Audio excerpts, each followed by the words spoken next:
blessing of breaking. So if you have your Bibles with you, samahan niyo ako sa aklat ng Job. Ang gusto ko lang basahin nito kasi alam niyo naman na yung kwento, we will not be discussing most of it. Ang pag-uusapan lang natin dito yung nung siya ay dumanas na ng pagsubok sapagkat humingi nga ng pahintulot itong si Satan kay Lord na baka pwede kong subukin yan. Sabi nga niya, dalawang part kasi yun eh. Una, pinagmalaki siya ni Lord. Sabi ni Lord sa kanya, napansin mo ba yung likod kong si Job? Sabi niya, apo sa kabila naman, nung siya ay nakaranas na nga ng mawala na ang lahat ng blessing sa kanyang buhay, hindi pa rin siya nagkasala dahil sabi nga niya, the Lord giveth, the Lord taketh away. Ang Diyos ang nagbibigay, ang Diyos din ang nag-aalis. Kaya ngayon, pag-uusapan natin ay, paano ba? Paano ba itong sinasabi ng Bible na ito na ang Diyos ang nagbibigay, ang Diyos din na nag-aalis? Is it true? Ibinigay na nga niya eh, no? Kumbaga, ibinigay na nga niya, pwede ba bang alisin ito ng Panginoon sa atin? So, yun yung pag-uusapan natin ngayon. So, sa Job chapter 1 verse 7, sabi ng Bible, the Lord said to Satan, where have you come from? Satan answered, from roaming throughout the earth, going back and forth on it. Then the Lord said to Satan, have you considered my servant Job? Sa iyong paglalakad-lakad, sa iyong pagpamamasyal, sabi niya, napansin mo ba yung lingkod ko na si Job? Sabi niya, siya ay isang matuwid. Wala siyang katulad, wala siyang kapintasan, may takot sa akin at hindi gumagawa ng masama. At dito na nga, sabi ng Bible, si Job ay parang nangantsaw. Sabi niya, si Job kaya hindi yan maglilingkod sa Panginoon kung yan ay wala ng mga blessing. Pinagpapala mo kasi kaya ganyan yan eh. So dito, sabi ng Bible, nilalagyan mo kasi ng harang kaya hindi ko yan magalaw. Tingnan niyo yung verse 10. Have you not put a hedge around him and his household and everything he has? You have blessed the work of his hands so that his flocks and herds are spread throughout the land. Kasi binabakuran mo eh, iniingatan mo masyado yan eh. Subukan mong mawala ang lahat ng yan pag hindi sinumpa ka na yan. So ito yung kwento. Ngayon ang gusto ko na makiting dito ay si Lord na may sabi siya ay matuwid, siya ay hindi gawa-gawa ng masama. Pero ang sabi ng Bible, kung nakita ninyo, sabi ng Bible, dumanas pa rin siya ng mga kahirapan sa buhay. At yung mga yon ay bumasag sa kanyang tunay na pagkatao at sa kanyang tunay na tayo bilang isang Kristiyano. So, pag-pray tayo ngayon, hilingin natin kay Lord na pag dumating sa atin yung ganitong mga breaking, sa mga moment na unexpected, and how should we do? What should we do? And how do we respond? When do breaking become a blessing? No? Kailan nagiging blessing yung breaking? Kasi pag tinignan nyo naman dito, parang grabe, wala naman siyang ginagawang masama eh. Nananahimik siya eh. Pinagmamalaki ka siya ni Lord eh. Tapos biglang dumating matinding trials. Yan minsan ang nangyayari sa atin eh. Minsan mapapatanong ka na lang, Lord, bakit? Lord, why? Kasi nga, yung ating tingin, we don't deserve to experience this kasi okay naman tayo eh. Maayos naman tayo kay Lord. So ito yung pag-usapan natin. Ang number one na gusto kong pasinin nyo rito ay yung tinatawag ko na intercession. Ang number one, yung intercession. Ano yung intercession? Ang prayer ay napakaraming iba't ibang forms. There are a lot of different forms of prayer. May mga prayer na kung tawagin ay petition. Ang petition, ito yung personal na pangangailangan mo, nilalapit mo sa Panginoon. May mga prayer na katulad ng intercession. Ang intercession is a form of prayer na ang focus niyan ay praying in behalf of others. Yung tinatawag na intercession.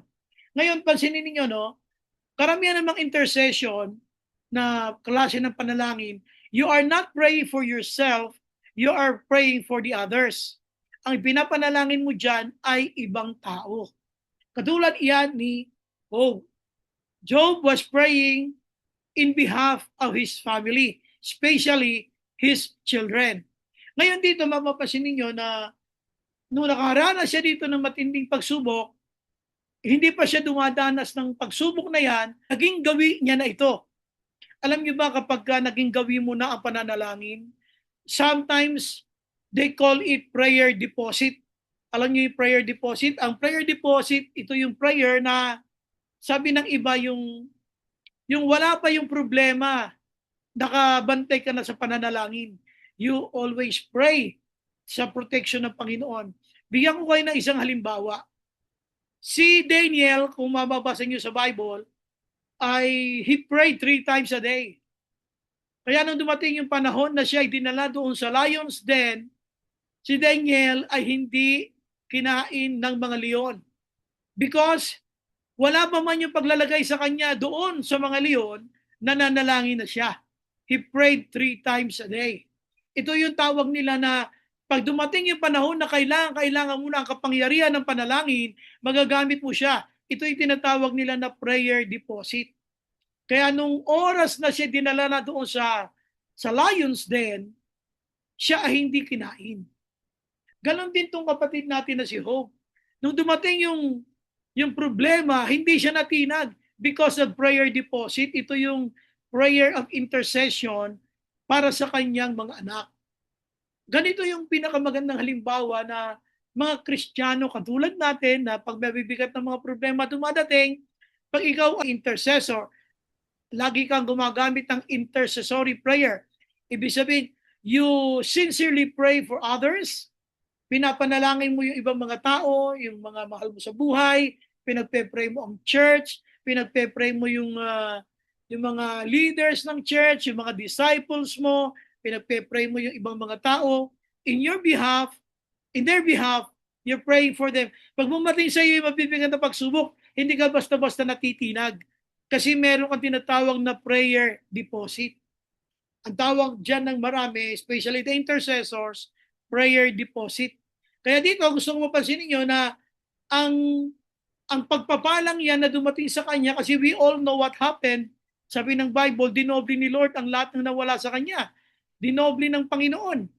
So, naging blessing sa kanya yung kanyang breaking. Kaya ang tanong natin, when do breaking become a blessing?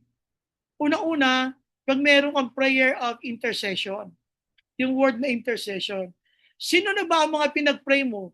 Madalas kasi ang prayer natin ay yung isang uri ng panalangin, yung tinatawag na petition. Yung petition and supplication. Ang petition, yung mga personal needs mo yun. Ang supplication naman is a form of prayer na nagpe-pray ka ng provision ni Lord. Pwedeng yan ay para sa iyo, pwedeng para sa iba. Ngayon ay isa sa mga form of prayer na binabanggit ko dito, yung intercession. Ang intercession is a kind of prayer na focusing para sa kapakanan ng iba. Ngayon dito, karamihan ng mga intercessors, bine-bless ni Lord. Kasi meron silang tinatawag na prayer deposit. How about you? Sino-sino ang mga ipinagpe-pray mo? Sino-sino na ba ang mga masasabi natin na mga pinag-pray mo sa iyong buhay? Sila ba ay mga kapatiran? Sila ba ay yung crush mo? Sila ba yung family mo? Sino-sino sila na pinagpe-pray mo? Kasi yung prayer of intercession ay napakahalaga. You pray in behalf of others. So dahil sa kanya pananalangin na yan, natatandaan nyo, diniscuss natin yan last Sunday, ito yung God feeling. He filled himself with the presence of the Lord. Kaya nung dumating yung problema, hindi siya natigatig. Tayo, pagka yung alam mong hindi ka alaga sa prayer, alam natin pag dumating yung problema, tataranta agad tayo, umiyak agad tayo, we really don't know what to do. Kasi nga, wala tayong mga prayer deposit. Ito yung tinatawag ko na prayer of intercession. So, dahil sa kanyang customary habit, yan na yung kanyang ginagawa, sabi ng Bible, pinagpe-pray niya yung kanyang mga anak, it was a habit, kaya naman, nung madumating na yung mabigat na problema, hindi siya natigating. Number 2, intervention. Ano yung intervention? Ito yung pakikialam ng Diyos. Napansin nyo, bago dumanas ng pagsubok si Job, hindi niya basta-basta nagawa yon. May pahintulot ang Panginoong Diyos. Now, basahin natin ulit verse 9. Sabi ni Satan, does Job fear God for nothing? Sa tingin mo ba, Lord, hindi matatakot sa iyo si Job ng ganun-ganun na lang? Subukan mong alisin yung proteksyon na binibigay mo sa kanya, yung hedge. You know, have you not put a hedge around him and his household and everything he has? Ibig sabihin, protektado tayo ng Diyos. Kaya kung may papayagan man ang Diyos sa buhay natin, alam natin Diyos, kaya mo yon. Pinayagan lang niya. Ngayon, eto si Satan, tinarbaho ka. Ang hangarin niya, ibagsak ka. Ang hangarin niya, ipakita sa Diyos na hindi ka karapat-dapat na anak ng Diyos dahil ikaw ay nagrarant, ikaw ay sabihin natin nagrarattle, ikaw ay masyadong problemado agad pag may problema, ikaw ay parang natataranta ka agad pag may bigat na problema. Sabi ni Lord, sige, galawin mo lahat ng meron siya. Sige, subukan mo tanggalan niya ng trabaho. Makita mo, magpupuri pa rin sa akin yan. Binibless mo kasi yan eh. Pinagbabala mo kasi siya eh. So, sabi ni Lord, sige, subukan natin. So, pinayagan. Kumbaga, lahat ng problema, mabibigat na pagsubok na nasa atin ngayon ay mayroong divine intervention. May pakikialam ang Diyos dyan. Ngayon, dahil pinayagan ng Diyos na mangyari yan sa'yo, alam ng Diyos, kaya mo yan. Alam ni Lord, kaya mo yan. Kaya dito, sinasabi ko pa lang na huwag ka matataranta pag may bibigat na problema. Huwag ka matataranta pagka yung akala mo pinabayaan ka ng Diyos. Hindi. Tingnan mo si Satan, nagpaalam kay Lord. Sabi niya, binakuran mo kasi. Prinotektahan mo kasi. Meron kang pag-iingat nilagay sa kanya eh. Sabi niya, sige, alisin ko to Tingnan nga natin kung sinasabi mong yan ay mawawala ang kanyang paglilingkod sa akin. Nakakalungkot lang, minsan nasusubukan yung iba. Subukan mo tanggalin mo yung trabaho na yan. Subukin mo yung tanggalin yung sideline niya na yan. Subukin mo na mawala lahat ng blessing na yan. Subukan mo i-break yan ng kanyang jowa kung maglingkod pa yan sa akin. Subukan mo basti din yan kung maglingkod pa rin yan sa akin. Di ba? Kumisan, akala na natin, hindi na natin kaya yung mga bibigat na pagsubok. Alam niyo dito, kitang-kita nakalagay. Pinayagan ng Diyos. May intervention. Satan cannot do anything against you without his permission. Satan cannot do anything against you without God's permission. Walang magagawa si Satanas sa buhay mo kapag ito hindi pinahintulutan ng Diyos. Ngayon, pinahintulutan ng Diyos dahil alam ng Diyos na kaya mo. Alam niya yung iyong kakayanan. Kaya pinayagan ka ng Diyos na maranasan mo yan. So tandaan mo, lahat ng mga dumadating na pagsubok sa buhay mo, may divine intervention. So unang-una, yung meron kang intercession. Tapos pangalawa, pag talagang dumating na yung problema, bukod sa meron kang prayer deposit, yung tinatawag na natin na prayer of intercession, meron naman itong intervention. You can expect God who is all-knowing God, omniscient God, na God knows what you are capable of doing. Alam niya kung ano lang ang mga kaya mong gawin at alam niya kung ang pagsubok na dumadating sa iyo ay hindi mo kaya. Alam na alam ni Lord yun, kaya mo. Kaya yan nasa iyo. Ngayon, dito nga, so may divine intervention. So tandaan mo, dumating kasi alam ni Lord kaya mo. Pinayagan, pero hindi ka pababayaan. Lagi mo sinasabi yun, papayagan, pero hindi ka pababayaan. At yung pangatlo, si Job nung sinubok, dahil siya ay prayerful, kita nyo naman paano siya sumagot. Ang sagot niya, ang Diyos na nagbibigay, ang Diyos din ang kukuha. Ang ganda, di ba? O aalisin mo to sa akin. Kumbaga may pagsubok na dumating, aalisin mo to sa akin. Gusto mo tong alisin? O sige. Baka akala mo pag wala na akong pag-aari, hindi na ako mag-worship kay Lord. Actually, nung mawala yun, the very first thing that Job did was to nail down and worship the Lord. Sabi niya, the Lord giveth, the Lord taketh away. Ang Diyos ang nagbibigay, ang Diyos din ang kukuha. Sabi niya, praise the Lord. Purihin ang Diyos. Anong sinasabi ko dito sa pangatlo? Ito yung tinatawag kong kahit nahirap ka na sa buhay, kahit ang bigat ng pagsubok, kahit parang hindi mo maintindihan dahil alam mong nagtatapat ka sa Diyos, kahit ka nasasaktan, pinipili mo ang pagsandal sa Diyos. Ito yung inclination. You inclined. Kumbaga naka-incline ka sa Diyos. Naka-incline yung panig mo sa Panginoon. Kahit hindi ko ito naiintindihan, pipiliin ko ang magtiwala sa Diyos. Yun yung inclination. Kaya mapapansin ninyo, hindi lamang yung sinabi natin siya ay may prayer deposit, yung intercession, may tinatawag na intervention, allowed by God, sabi ko nga, pinayagan, pero kita nyo naman, hindi siya pinabayaan. At ang pangatlo, sinasabi ko na ngayon na inclination. Sabi nga, the Lord giveth, the Lord taketh away. Lahat dumating sa akin, kung lahat din ay aalisin, naiunawaan ko na ang Lord ang nagbibigay, ang Lord din ang mag-aalis, at ang sabi ng Bible, siya ay nagpatira pa sa Diyos at siya ay nagpuri sa Panginoon. Di ba napakaganda na maging attitude yun? Kaya ako binanggit sa inyo kanina yung kay Dennis Waitley. Sabi niya, your attitude determines your altitude. Yung iyong attitude, yung iyong pag-uugali, yung behavior mo, ang magbibigay sa iyo ng parang basihan ng iyong pag-unlad. Pag negative ang attitude mo sa buhay, expect to do things that will fail. Why? Bakit mo iisipin na ikaw ay mabibigo? Sapagkat pangit ang attitude na binibigay mo sa buhay. Hindi mo nakikita na ang Diyos hindi nagpapabaya. Ang Diyos natin, kahit na anong mangyari, hindi tayo pababayaan. Kaya dito isipin niyo mabuti na always choose to side with God. Alam niyo ba, binabanatan nila ngayon si Jesus Cordero at saka si Joel Villanueva dahil galing yun sa Cayetano Block. Di ba? O ano nangyari? Umalis sila doon. Kasi ayon sa kanila, gusto na nila magtrabaho sa Senado.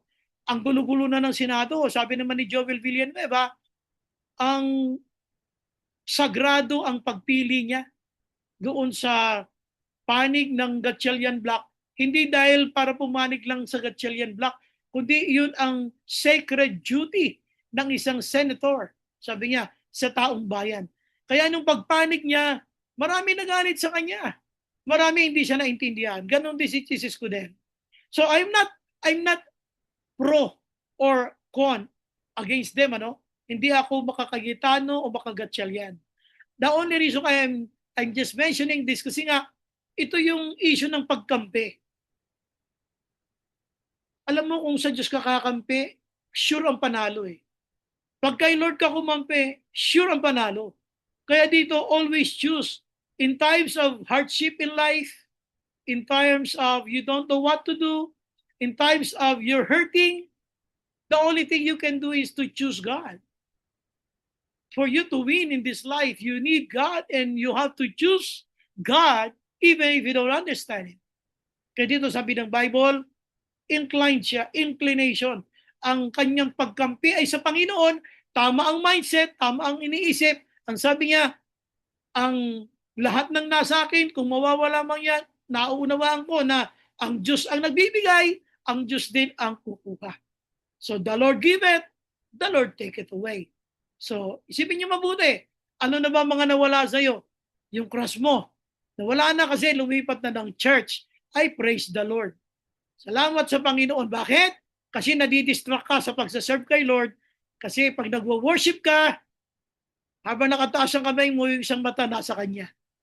Kaya, please, be grateful to the Lord pag inalis na niya sa church yung cross mo. So dito, naging mong iisipin na lahat ng pinapayagan ng Diyos ay hindi ka naman niya pababayaan anuman ang maging resulta. So remember, sa ating pinag-uusapan ngayon, the blessing of breaking. Thank you for the breakings. Alam niyo ba yung itlog? Yung itlog, yung nililimliman ng inahin, yung eggs being hatched by the hen. Alam niyo ba na kung hindi babasagin yung shell, kung hindi babasagin yung shell, minsan kasi pagka yung enough na yung number of days ng pag-hatch ng eggs, yung paglilimlim, minsan kinakatok yun ng sisiw sa loob eh. Tapos hanggang sa lumitaw yung tuka niya, kung minsan pag nakita ng inahin yun, tinutulungan ng inahin yun hanggang sa matanggal na yung kanyang shell at makalawas na yung chick. Alam nyo, without the breaking, kung wala yung breaking na yon, hindi lalabas yung buong chick. At hindi mo alam kung ano yung potential na meron yung sisiw na yon unless lumabas siya sa shell. Ganon ka din. In times of breaking, God wants to expose the best in you. God wants to extract the best in you. Kaya may mga breaking sa buhay natin. Not to weigh you down, but to pull you up. In times you need Him. Pero tandaan nyo, pag pinayagan ni Lord yung mga breakings, meron siyang magandang plano, bakit niya ito pinayagan. So ulitin ko ulit, ano yung ating theme? Blessing of breaking, number 1, yung intercession, yung tinatawag natin na intervention, and number 2, yung inclination. So what would be our conclusion tonight? The conclusion is this. Breakings are not barriers. They are breakthroughs. Breakings are not barriers.